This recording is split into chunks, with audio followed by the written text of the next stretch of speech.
이번 소식은 술 좋아하는 주당들이 귀가 솔깃할 내용입니다. 이르면 내년부터 마이크로 브루어리, 즉 소규모 사업자 제조 맥주를 마트와 편의점 등에서도 살 수 있게 된다고 합니다. 정부는 주류의 생산과 유통 관련 규제를 완화했는데요. 경직적이라는 비판을 받아왔던 주류시장 개편 작업이 본격화된 겁니다. 마트에서 맛보기로 마시다가 장 보면서 취하는 건 아니겠죠?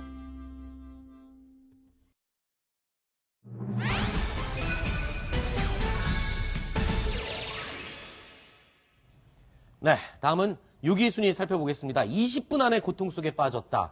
자, 국회 정보위 전체 회의가 개최됐는데 여기서 어떤 얘기가 나오는지 좀 살펴볼 텐데요. 일단 김정남 암살 사건과 관련해서 국정원에서 많은 것을 지금 점점 파악을 하고 있는 상황이죠, 이정훈 의원님? 네, 지금 아마 국정원은 우리 언론이 보도하는 것보다 훨씬 더 많이 알고 있을 겁니다. 외교부, 우리 외교부도 그렇고요. 저쪽하고 어떤 공식, 비공식 루트로 많은 정보를 구할 텐데 저는 쿠알라룸푸르에서 뛰어다니는 기자들이 매우 많은데 거기서 뛰는 것보다도 아마 서울에서 국정원이나 외교부가 빠를 거라고 생각합니다. 네. 그래서 어쨌든 지금 여러 가지 것들이 지금 국회에서 보고가 되고 있습니다.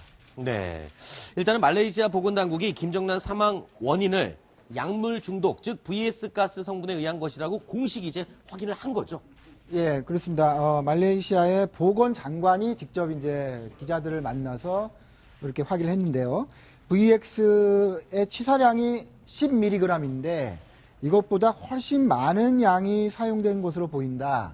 그래서 우리가 지금까지 공격당한 뒤부터 한 30분 정도 걸려서 죽었을 것이다 이렇게 추정을 해왔는데 네. 이 보건장관은 15분에서 20분 사이 우리가 알았던 것보다 절반 사이에 사망했을 것이고 그것도 아주 고통스럽게 죽었을 것이다. 이런 얘기를 기자들에게 해줬습니다. 사실상 말레이시아 당국이 북한이 VX라는 독극물을 활용해서 김정남을 아주 고통스러운 방법으로 빨리 즉사시켰다. 이거를 정확하게 확인해 준 거라고 볼 수 있습니다. 그렇군요. 그리고 이게 VS 가스 성분을 북한에서 만들어서 갖고 온 것도 아니고 이 말레이시아 현지에서 제조한 것이 입증될 수 있는 그런 증거들이 확인이 됐다고요? 네, 그런 것들이 나오고 있습니다. 언론 네. 보도대로. 근데 여러 가지로 봐야 될 것 같아요. 네. 지금 왜 우리 비행기 타게 되면 100mg 이상 물 못 가지고 타죠. 그렇죠. 막 마시거나 버리고 그러지 않습니까? 네네. 그럼 100mg이 갖고 있으면 그거는 IED, 급조 폭발물을 만들 수 있는 원료라고 네. 하는데 제가 보기에는 이 VX 가스를 만드는 최초의 원료들이 있을 거 아닙니까? 네. 그런 것들은 북한에서 가져오지 않았겠나. 예를 들면 몇 미리그램 단위니까 네. 여성분들 화장품 많이 쓰시죠. 그렇죠. 샘플병에 들어가야 미리그램 단위인데 네. 그걸 갖고 와서 그걸 이제 쿠알라룸푸르에 있는 그 숙소에서 합치고 해갖고 마지막 단계에서는 둘로 딱 나눠 놓는 거죠. 네. 둘이 합쳐지면 독성이 나오는 거고. 그래서 그렇게 하지 않았나 의심을 하는데 왜 그런가 하면요. 지금 최근에 해외 갔다 오시는 분들 전 세계에서 한국행 비행기 타시면 줄 깁니다. 그렇죠. 다 뒤집니다, 지금. 그렇죠. 여자 수사가 되게 강화됐겠죠. 네, 여자들 화장품 다 뒤지고 물 뒤지고 하는데 아마 저게 공항에서 터졌기 때문에 전 세계적으로 지금 테러 대비해서 물, 액체 다 검사하고 있거든요. 그래서 북한에서 애초 원료는 가져왔을 수도 있고 네. 아니면은 거기서도 그 현지화 공장이라서 현지에서 구할 수 있는 거 만들어 하는 경우도 있는데 네. 어쨌든 조립은 쿠알라룸푸르에서 했다라는 게 지금 현재 해석이죠. 조금 전에 저희가 그래픽으로 잠시 보여드렸는데 그들이 묵었던 임대 아파트에서 장갑, 주사기 이런 것들이 발견이 됐어요. 그러면 VS 가스라는 게 그렇게 쉽게 제조할 수 있는 조합이 가능한 겁니까? 그렇게 어렵겠습니까? 이게 빈국의 핵무기라고 합니다. 화학무기는. 그래서 가난한 핵무기는 부자들이 만들 수 있는 나라인데 이거는 네. 무기인데 이건 가난한 나라도 만들 수 있다. 그래서 북한이나 과거에 이란 이라크 전쟁 때도 보게 되면 그 나라들은 그때는 핵무기가 없었는데 저걸 만들어서 빵빵 쐈었거든요. 네네. 그리고 훨씬 더 전에 1차 대전 때도 이미 사용이 됐고 하니까 네. 조금 지식이 있고 한다면 그렇게 어렵지는 않은 걸로 알고 이미 기업체에서 살충제용으로 만들었으니까. 그렇죠. 그리고 또 지난주 금요일에 이정우 의원께서 그 얘기를 해줬어요. 그 여성들, 흐엉과 그 아이샤가 손으로 문질렀으면 분명히 첫 번째 사람 말고 두 번째 사람은 VX 가스 성분이 생겼을 거다. 생기죠. 그럼 그 사람은 어떻게 할 거냐 그랬을 때 해독제를 맞았을 거라 했는데 그것도 확인이 됐죠. 네. 그래서 이번에 해독제를 미리 맞고 갈 수도 있고, 네. 화장실 가서 손 씻고 찔렀을 수도 있고, 여러 가지 방법이 있죠. 지난번에 원정아 씨도 오셔갖고, 자기도 한번 그렇게 했다가 해독제 풀린 적이 있다고 하는데 네. 뭐 지금 우리나라 병원에서도 저 해독제는 꽤 갖고 있습니다. 네. 근데 이제 중독되는지 몰라서 문제죠. 그래서 저건 해독할 수 있으니까 자기네 스스로 마지막 최종 조림을 했을 수도 있다는 거죠. 그렇군요. 저기 이 화학 제조 무기를 만드는 것, 저렇게 손쉽게 만드는 거 보면 북한 내부에서는 지금 어느 정도의 어마무시한 화학 무기들이 제조되고 있는지 궁금하거든요. 규모가 어느 정도 됩니까? 그렇습니다. 북한이 어쨌든 그 남한하고 재래식 병기에서 경쟁이 안 되기 때문에 네. 비대칭 무기를 개발하지 않습니까? 네. 대표적으로 핵 미사일인데 화학 무기도 그 못지않게 심각한 그런 무기입니다. 지금 국제사회가 파악한 바로는 미국과 러시아에 이어서 세 네. 번째로 화학 무기를 많이 가지고 있다. 세 번째. 예, 이런 관측이 나오고 있고요. 양이 지금 여기 5,000톤 정도가 부추게 돼 있다. 그렇습니다. 비축된 것만 5,000톤이고 만약에 뭐 남한하고 전쟁을 한다든지 유사시에는 저거를 12,000톤까지 생산할 수 있다 이런 관측도 아하. 이제 나오고 있는 것이죠. 그렇군요. 자, 저렇게 예. 대한민국은 어떨 것 같아요?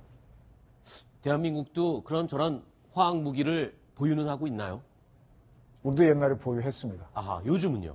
요즘은 우리는 저 CWC 가입한 다음에 파기를 했죠. 그렇죠. 그러니까 저 화학무기라고 하는 건 대한민국도 만들 수 있고요. 일본, 중국 모든 나라 다 만들 수 있습니다. 근데 네. 이제 이렇게 위험한 것 같은 경우에는 국제적인 레짐, 그 협약체를 만들어서 파기를 하는데 그다음에 보유할 수 있는 최소한의 양만 네. 하고 우리는 지키는데 쟤네는 안 지키거든요. 네. 이렇게 하게 되면 국제 질서가 무너지지 않습니까? 그렇죠. 그게 바로 테러입니다. 테러라서 지금 뭐 육자회담 한미일 대표가 모여서 이걸 논의한다 그러는데 네. 이거 제가 보기에는 유엔 안보리 대북 제재안 9번째 또 나옵니다. 굉장히 심각한 문제 될 겁니다. 만약에 저 VX 가스 같은 화학 무기를 우리 남한에 사용한다 그러면 대표적인 방법은 어떤 식으로 살포를 하는 겁니까?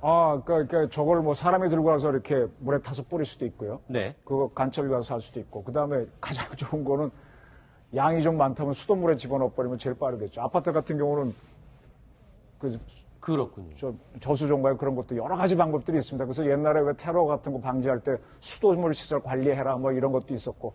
그 다음에 제일 쉬운 거는 빨리 날아와서 하는 건 미사일인데. 네. 미사일이 핵 미사일 같으면 한 몇백 메타에서 터져갖고 그 열과 방사능 때문에 사람들이 해야 되는데 이거는 굉장히 밑으로 떨어져야 됩니다. 왜냐하면 높은 데서 빵 터지면은 거긴 바람이 세죠. 다 날아가요. 네. 그래서 밑에는 피해를 안 보기 때문에 밑에 떨어지는데 떨어졌을 때 이제 거기서 터져야 되는데 의외로 생각 밖으로 그렇게 피해가 안 클 수도 있습니다. 아, 그래요? 네. 그러면 지금 이 스커드 미사일, 사실 스커드 미사일 하면은 재래식 무기라고 해도 과언이 아닐 정도로 그렇게 재래식이죠. 크게 위협적이지 않을 거라고 생각할 수 있는데 여기에 VX를 탑재할 경우에는 엄청난 무기가 될 수 있는 거군요. 그러니까 저게 이제 사람들이 딱 줄 맞춰서 축구 경기 관중석에 떨어졌다. 네. 그러면 굉장히 크겠죠. 근데 만약에 그 축구장이 지붕이 없고 바람이 부는 데였다. 그러면 의외로 많이 안 죽을 수 있어요. 예를 들어 옴진리교에서 네. 살인가스 썼었죠. 네네. 희생자 몇 명인 줄 아세요? 지하철에서 했죠. 몇 명인 줄 아세요? 사망한 사람 둘밖에 없습니다. 아하. 그게 왜 그런가 하면 바로 재밌는 얘기인데 그 테러범이 옴질리고 어질어질해서 기어 나왔고요. 막 우리처럼 막 뛰다 흥분하는 사람 호흡량이 많아서 한 번에 가는 그런 경우가 있거든요. 그래서 저 가스도 네. 이렇게 막상 올라오면은 이 대기가 얼마나 어마어마한 입체입니까? 그렇죠. 희석이 되면은 구토 정도로 떨어지고 이제 갑자기 마시면 죽는 건데 김정남 같은 경우는 코에 발라줬어요. 한 번. 그렇군요. 자, 그리고 오늘 국회에서는요, 김정남 암살 사건 관련 세미나가 열렸습니다. 여기에는 과거에 간첩 활동을 했던 김동식 씨가 참여를 했는데요. 이런 얘기를 했습니다. 함께 들어보시죠.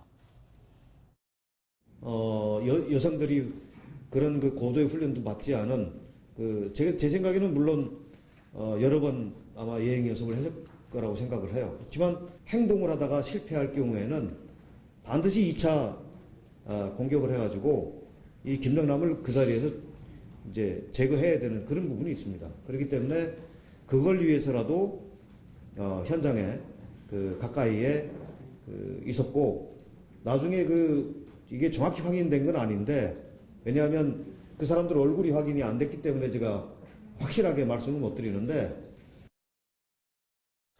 자, 지금 저렇게 VX 가스 성분이 손쉽게 제조되고 그들이 함부로 사용할 수 있다면 그리고 또 아까 말씀하신 것처럼 미사일이나 수돗물에 타거나 여러 가지 테러를 할 수 있다면 굉장히 불안한데요. 만약에 하나 이게 공중에 살포됐을 경우에 갑자기 그런 궁금증이 듭니다. 우리 지하철에 구비된 방독면 같은 거 있잖아요. 아, 최고죠. 아, 그렇습니까? 네. 그거 빼서 끼면은 네. 이런 독가스들을 막을 수 있나요? 네, 그래서 우리 왜 옛날에 민방위 훈련할 때 이거 방독면 준비하고 그랬었잖아요. 쓰레기 비닐 네. 뒤집어 쓰고 이렇게 대피하라고 그러는 쓰레기 훈련도 많이 비닐이 했죠. 하니까 무슨 비닐이든 다 좋습니다. 네네. 일단 호흡기로 들어가는 거는 이 종아통이 있는 방독면으로 맞고요. 그다음에 아하. 피부 노출이 되면은 이게 접촉이 되면 김정남처럼 고통받을 수 있으니까 안 되면 옷으로라도 뒤집어 쓰고요. 아하. 호흡기 들어가는 건 손수건에 물 묻혀서 좀 막으면은 좀 낫죠. 그리고 덜 네.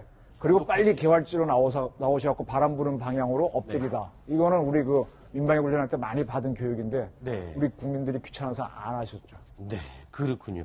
자, 그런데 지금 이 정도라면은 우리나라는 이런 북한의 화학무기 위협에 제대로 대처는 하고 있는 건가요? 어떻습니까? 저희 군도 이런 그 생화학전에 대해서 상당히 대비를 하고 있다고 네. 봐야죠. 무슨 아. 작전 계획도 있고 훈련도 실시할 것입니다만 제가 볼 때는 지금 이 위원님도 말씀하셨지만 민간에 대한 공격은 제가 볼 땐 속수무책입니다. 아하. 지금 우리가 뭐 민방위 훈련하고 하지만 북한의 화학무기 살포에 대해서 실제적인 훈련을 한 경험이 있으세요? 저는 없거든요. 네. 없는데 아침에 보십시오. 아침에 그 지하철에 사람이 얼마나 많습니까? 그렇죠. 그 많은 사람들이 있는데 이런 화학무기가 터졌다. 그러면 어떻게 될까요? 사람들이 그 방독면이 어디에 배치되어 있는지도 알 수도 없고 네. 그 수도 굉장히 작을 거고요. 아마 다들 패닉이 돼서 서로 막 밀치고 하면서 쓰러지고 서로 눌리고 해서 압사당하는 사람이 더 많을 겁니다. 아하. 그런 것들이 우리가 굉장히 두려워하는 것이죠. 군 차원에서 대비하는 것은 아마 잘 돼 있을 거라고 저는 생각합니다. 그렇군요. 우선은 이제 저희 공포심을 극복하는 게 중요한데요. 네네. 물론 저게 지하철 같은 갇힌 공간에서 작용되면 위험하긴 위험합니다. 그러나 생각 밖으로 위험하지 않다는 걸 미리 말씀드릴게요. 아까 아하. 말씀드린 대로 일본에서 오음진리교가 살인가스를 뚜껑을 딱 닫고 지하철에서 내렸는데 네. 죽은 사람이 둘이고 나머지는 다 중독자였다는 얘기거든요. 네. 그래서 저것은 나오는 순간에 요게 통에 있을 때는 굉장히 농도가 진하지만 입체 공간이 나오게 되면 굉장히 희석이 되고요. 네. 그다음에 위로 올라가 버리기 때문에 지금 쿠알룸푸르 공항에서도 저걸 썼는데 위로 올라가니까 없어져 다른 사람 없지 않습니까? 너무 그렇죠. 두려워하지 마시고요. 이제 저거 테러는 항상 공포를 줘갖고 굴복시키는 게 목적이거든요. 그러니까 거기에 네. 그리고 그다음에 NBC라고 우리 왜 그전에 많이 들었 뉴클리어, 그렇죠. 바이오, 케미칼, 생화학전, 방사능전 대비해서 하자.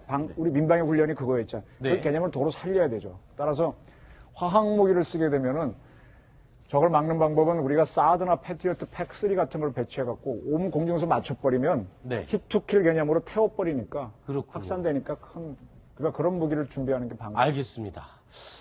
민방위 훈련도 정말 좀 정성스럽게 관심을 갖고 좀 참여를 해야 되겠고, 그리고 또 내 주변에 방독면이 어디에 비치되어 있는지는 평소에 한 번쯤은 생각해 보는 것도 대비가 될 것 같습니다. 그리고 오늘 국회 정보위에서 전체 회의가 열렸는데요. 여기서 국정원이 어느 정도 김정남 암살 사건에 대해서 파악하고 있는지 이야기가 나왔습니다. 함께 들어보시겠습니다. 이것이 삼조청에 흘러 들어가면서 굉장히 충격으로 받아들이고 있고, 김정은이가 아무리 그렇지만 형제를 이렇게 암살을 할 수 있느냐에 대해서 일반 북한 주민들은 아직도 김정남의 존재를 잘 모르기 때문에 그에 대해 전파가 서서히 되고 있다. 암살 조직은 2개의 암살조와 지원조로 구성되어 있었다고 합니다.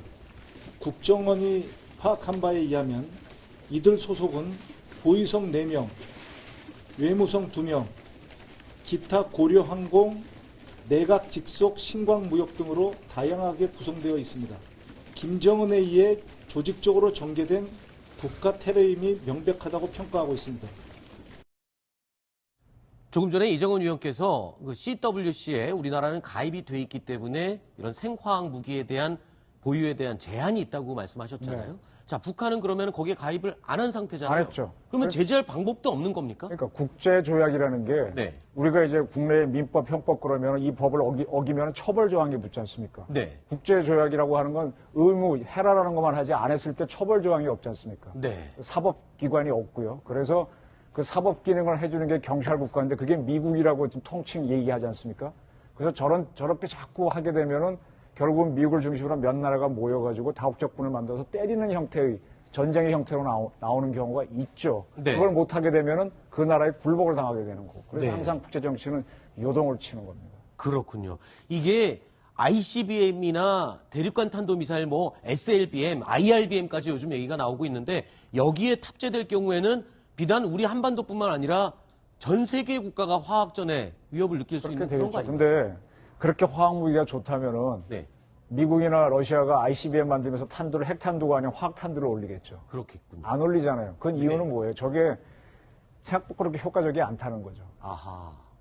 핵이 훨씬 더 효능이 크다는 거죠. 네. 그래서 저게 왜 그런가 하면요. 이란 이라크 전쟁 때 같은 경우에도 이 가스가 확 처박히면은 이게 확산이 빨리 돼버리거나 그 원하는 만큼 효과가 크게 안 나요. 공포의 무기거든요. 물론 뭐 위험하지 않다는 건 아닌데 그래서 저게 주력 무기가 안 됐다라는 게 제 판단입니다. 너무 두려워하지 마십시오. 그리고 저거 잡는 방법은 항상 우리는 상대방이 쏘고 난 다음에 대응부터 하려니까 힘든데 우리 킬체인 같은 거를 해서 그렇죠. 먼저 때린다든지 이런 거가 검토를 해야죠. 그렇군요. 제가 너무 불안해서 자꾸 이런 말씀을 여쭈는 것 같은데, 예, 신석구 부장 얘기 또 해주시죠. 네, 어쨌든 미국은 저 화학 무기가 미사일에 달려가지고 건너와가지고 뭐 미군 기지나 이런 데를 공격할 가능성에 대해서 굉장히 우려를 하고 있는 것 같습니다. 지난주에 미국 국방부 대변인이 현지 기자들하고 브리핑을 하는 과정에 이 질문이 나왔거든요. 그 위험성을 분명히 경고했습니다. 저거를 탄두로 만들어서 미사일, 어떤 형태의 미사일이든지 실어서 공격할 가능성이 있다. 그래서 우리가 굉장히 예의주시하고 있다. 이런 발언을 했습니다. 지금 저 화면에 무인기가 나오는데 무인기에 실어서도 살살살 올 수도 있고요. 여러 가지 방법, 사람도 할 수 있고 있는데 저런 것들에 대한 대비를 우리가 좀 강화를 해야죠. 그래서 국회에서도 지금쯤은 김정남 암살에 대한 어떤 결의안 같은 걸 내주고 네. 우리 국방당국이나 정보당국이 어떤 우리 안보 체제를 강화하는 어떤 그런 요구서들을 낼 때가 아닌가 싶습니다. 아까 알겠습니다. 김병기 의원도 딱 얘기하시는데 민주당도 네네. 여야가 똑같이 갈 수 있잖아요. 네, 알겠습니다. 자, 이종훈 의원님 그리고 신석호 부장은 여기까지 이야기를 듣고요. 다음으로 심정숙 차장 그리고 강경석 기자 두 분을 모시겠습니다. 오늘 두 분 고맙습니다.